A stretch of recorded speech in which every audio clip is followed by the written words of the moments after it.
तुमच्या अक्षरांची size change करायची आहे.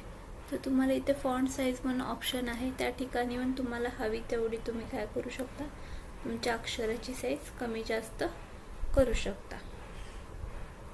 क्लिअर आहे.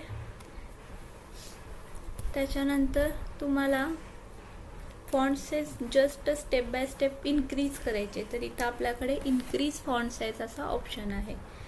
समजा तुम्हाला जस्ट स्टेप बाय स्टेप तुमची फॉन्ट साईज कमी करायची आहे, तर आपल्याकडे या ठिकाणी डिक्रीज फॉन्ट साईज हा ऑप्शन आहे.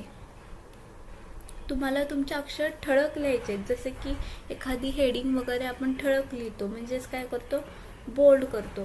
तर त्यासाठी तुम्हाला इथे फॉन्टमध्ये ऑप्शन आहे, फॉन्ट ग्रुपमध्ये बोल्ड हा ऑप्शन आहे. त्याला शॉर्टकट की आहे कंट्रोल बी केला तुम्ही त्या वर्डवर घेऊन, तर तुमचा फॉन्ट काय होईल,